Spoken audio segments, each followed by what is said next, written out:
Welcome everyone to another video discussion of free answer writing practice by Vajiram and Ravi, where we are discussing 3 questions. 2 questions from static of GS1 Indian Society and 1 question on current affairs.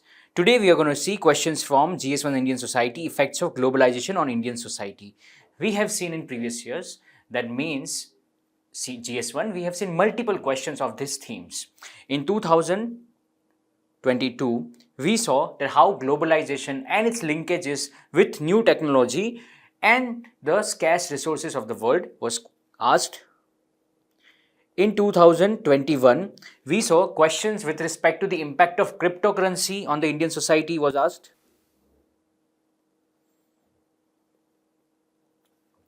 In 2020, we saw that how diversity and pluralism were impacted because of globalization. That was also asked.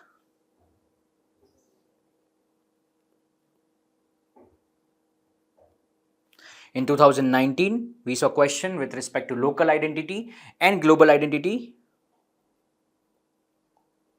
In 18, we saw question about cultural homogenization and specificness.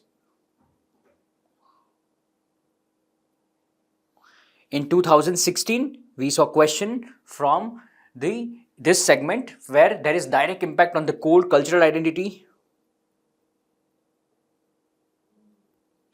In 2013 and 15, we saw questions where there is impact to direct community such as women and aged population.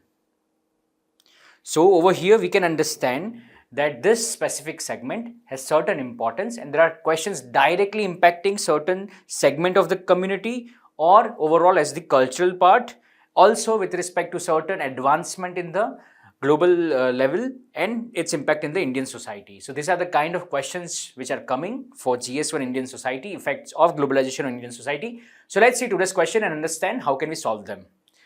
The very first question is going to be about globalization and its impact on Indian family system in 21st century. Over here, we will be looking at certain positive and negative impact of globalization on Indian family system. The second question is with respect to how globalization is impacting the vulnerable sections of India. Over here again, we will be looking at certain positive and negative impact of globalization on vulnerable section. The third question is a current affair question where we have seen that recently proliferation of edtech organizations, applications and coaching center have certain impact on the education system, which is already having lots of issue. So we'll be looking at those aspects for this question. So let us start with the very first question. Question number 1. Explain how globalization has changed the Indian family system in the 21st century. Now this kind of question has direct demand where we have to talk about the impact of globalization on Indian family system. In the introduction, you can talk about the definition of globalization as well as you can talk about the significance of globalization for the entire Indian society. In the body part, you can talk about certain positive impact on the Indian family system and certain negative impact of globalization on the Indian family system. And in the conclusion, you can talk about way ahead, where we can see how negative impact of the globalization is translated into something positive, as in some reforms are implemented. So let us start with the introduction. In the introduction, you can define that how globalization refers to interconnectedness of different cultural systems as well as different aspects of different societies such as economy, polity, etc. You can also talk about certain significance that where we have seen that post 1991, where Indian society have seen higher degree of globalization and its impact on economy, political structure as well as socio-cultural structures. So this is something you can start in the introduction. You can put a transitionary line where you can write about that how Indian society's unique family structure has been also impacted because of globalization.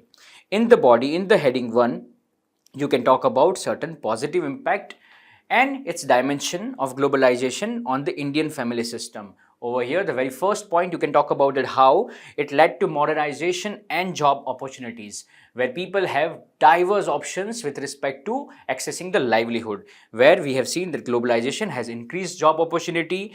It has also impacted the family structure, as in now traditional family structure, the joint family system have been translated into more nuclear families to access those opportunities. Next, we have seen changing gender roles, where the traditional role allocation of women is now transformed into more empowered, where women go outside of the house and work. So the previously they were limited to household works. Now something we are looking at some kind of transformation. It has also altered the power dynamics and increased the independence of women. The third point you can talk about it, how westernization and cultural influence has led to certain degree of cultural homogenization in the Indian society. Has You can talk about it, how there are certain influence of Western culture such as individualism and independence, which is now accepted as Indian family value. The fourth is exposure to diverse cultures. Over here, we have seen that how this kind of exposure has led to higher intensity of tolerance in the Indian family system. So these are the kind of positive impacts of globalization that you can add in the heading of this part. In the heading 2, you can talk about certain negative impacts of globalization on Indian society. Firstly, you can talk from the elders' perspective. As we have seen that rise in nuclear family structures, there is also isolation of elderly population. We have seen they face isolation, powerlessness and depression due to rising nuclear family, where they are detached from the rest of the members. The second is impact on child development, as both the parents are involved in economic activities and there is no excess of elderly in the house. Children, they face issues with respect to the development, as there are certain socialization process needed for them, but that is missing. The third is increasing divorce rate. We have seen that Western values such as individualism has also led to impact for divorce, where we have seen surge in 13 times in the last 10 years as per Forbes report. Fourth is increased burden on women. Over here, we are looking at dual burden for women, where they have to also see the domestic work apart from their official responsibilities. You can cite certain data points of NSS, such as women spend 5 hours a day on unpaid domestic services compared to men, where they only spend 1.5 hours. So this is something you can write for the negative impact of the globalization. Let's move on to the conclusion, where you can talk about that despite certain negative impact, the Indian society has been able to modify and adopt certain value system and is in dynamic nature, as in it's evolving with time. So you can talk about the dynamic nature of Indian society, where adoption of values is in a continuous process. So this is something you can write for the conclusion of question number 1. Let us see the model answer and understand how can we inculcate the same in our answer writing practice. In the introduction, you can define what exactly is globalization. You can add a transition line where we can talk about that how it is impacting the Indian family system. You can list down the positive impact along with substantiation in heading 1. In the heading 2, you can list down the negative impacts and substantiation, and in the last, you can talk about certain way ahead kind of points. There is also a simpler point in the conclusion where you can talk about that how there is difference in impact with respect to rural population and urban population. So that is also something you can add post heading 2 in the conclusion part. So this is something for question number 1. Let us see the question number 2. Let's read the question number 2 together. Globalization will make our society prosperous but also vulnerable. In this context, critically analyze the impact of globalization on vulnerable sections in India. Now this specific question is with respect to impact of globalization on vulnerable sections. Over here, as we have to talk about critically analyze, we will be talking about positive impact as well as negative impact. Again, in the introduction, you can define globalization as well as talk about the significance of globalization for multiple dimensions of the society. And in the body, in the heading 1, you can talk about the positive impact of globalization on vulnerable sections. In the heading 2, you can talk about the negative impact of globalization on vulnerable section. A simpler heading where you can draw a mind map about measures to ensure that the negative impacts are neutralized. And in the conclusion, you can talk about certain way ahead points. So this is something for question number 2. Let us see what exactly we can write in the introduction. Again, you can define globalization refers to interconnectedness of different cultures, different geographies, economies, polity. You can talk about its significance for various spheres of the society, and you can add a transition line where you can talk about that how vulnerable sections can derive certain advantage also from globalization. Then you can transition to the heading 1 where you can talk about the positive impact of globalization on vulnerable sections. Over here you can talk about increasing job opportunities, where you can talk about that how globalization will help vulnerable sections to access variety of jobs. Second, you can talk about education and healthcare. We have seen proliferation of education. Now over here vulnerable section can also take that kind of advantage and upskill themselves. You can also talk about healthcare access, where we have seen rise in technological tools because of globalization, and that can directly impact the issue of access of healthcare for vulnerable sections. Nextly, we can talk about poverty reduction, as we are looking at certain job opportunities where we can see economic growth from globalization can significantly reduce poverty. Fourth is technological access. Over here we are talking about that how now vulnerable section have access to information and connect and engage in economic activities. Fifth, you can talk about certain vulnerable sections such as women, where we have seen because of opening of opportunities in education and employment, women, they are now empowered because of globalization. So this is the first heading. In the heading 2, where we have to talk about the negative impacts of globalization on vulnerable section, you can talk about increased inequality. We have seen that globalization has led to concentration of economic benefits, widening the economy benefits as well as the income and wealth gaps. The second is labor exploitation. We have seen that how there are certain practices where privileged organizations, they divert the kind of work where laborers are exploited in the underdeveloped and less developed nation. Third is environmental degradation. Again, rapid industrialization, urbanization because of globalization is leading cause for urban damage, environmental damage. Fourth is isolation of elderly. Over here we have seen that how globalization has impacted vulnerable sections such as elderly, where we have seen nuclear family trends leading to issues of mental health challenges among elderly population. So this is heading 2 of the body. Now over here heading 3, where you can draw a mind map. As this is not the direct demand of the question, you can list down the measures such as inclusive policies, where we can set certain kind of affirmative actions to empower vulnerable sections so that they can hedge themselves from the impact of globalization.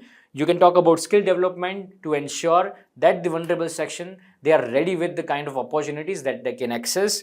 Then we can talk about labor rights, making sure we upgrade our code of labor as well in increase the social security aspect to ensure there is no labor exploitation. You can also talk about certain social safety needs such as universal basic income to ensure that the impact of inequality is not leading to poverty. Fifth is sustainable development to ensure there are sustainable economic practices in place, thus making sure that the environmental conservation is also in place. And next is education and health must be the focus to ensure that the holistic development of vulnerable section is not at halt.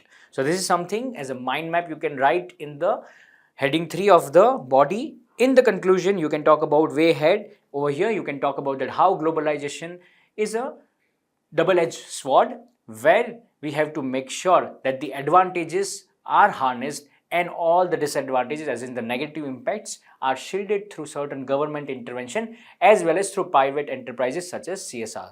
So that is something in the conclusion of question number 2 you can write. Let's see the model answer and understand how can we write the same in our answer writing practice. In the introduction, you can define the term. In a transition line, you can talk about that how there is direct impact of globalization on vulnerable section. For positive impact, you can list down the impact along with substantiation. In the negative impact, you can again list down the impact with substantiation. In the measures, you have the opportunity to make a mind map,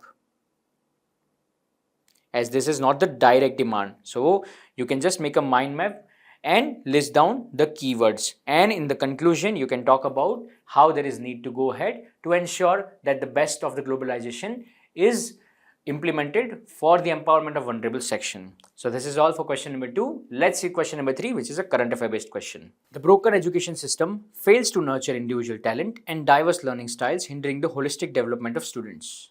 In light of the statement, highlight the primary issues within the current education system and elucidate how edtech app and coaching centers are significantly contributing to reforming the education system.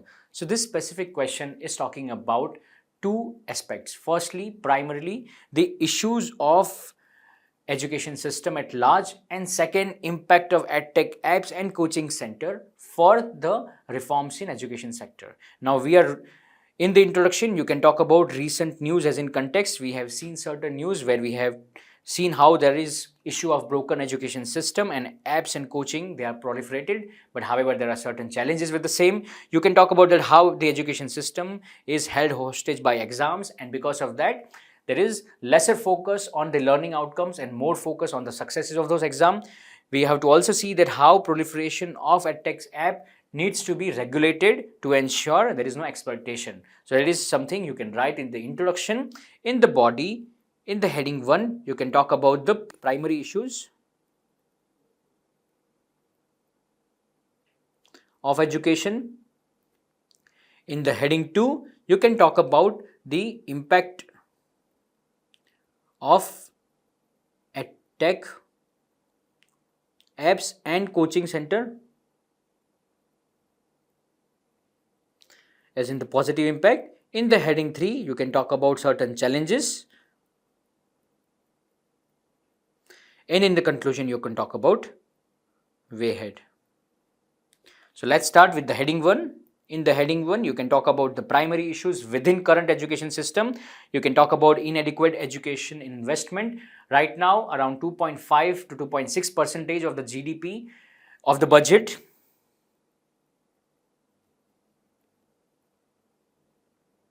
is spent on education, whereas the ideal percentage should be around 6%. We have seen there is issue of teacher shortage. There are certain ratios proposed by RTE, such as there should be almost 30:1 teacher ratio in the classroom. We have also seen proliferation of coaching center, which is leading to dilution of the learning outcome and focus on exam centers.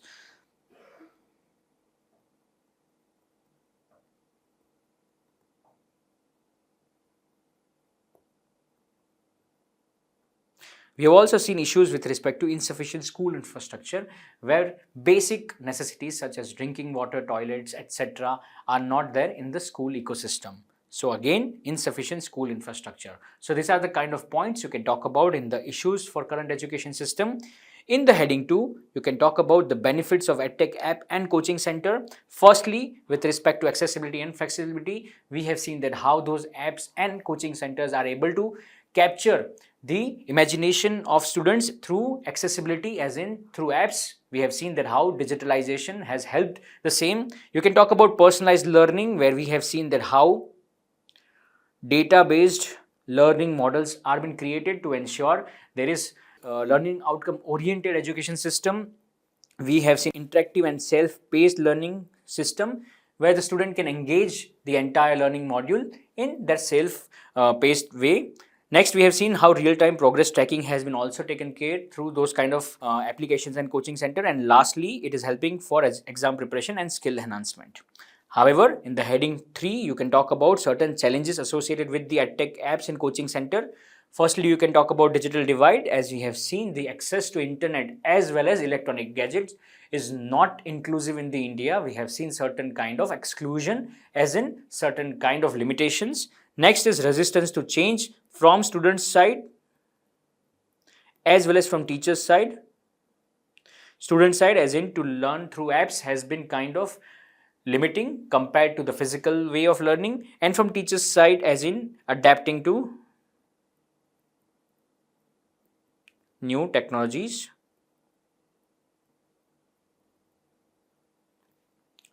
Third point is overemphasis on standard testing over here, as we have seen that how exams, they are the main focus.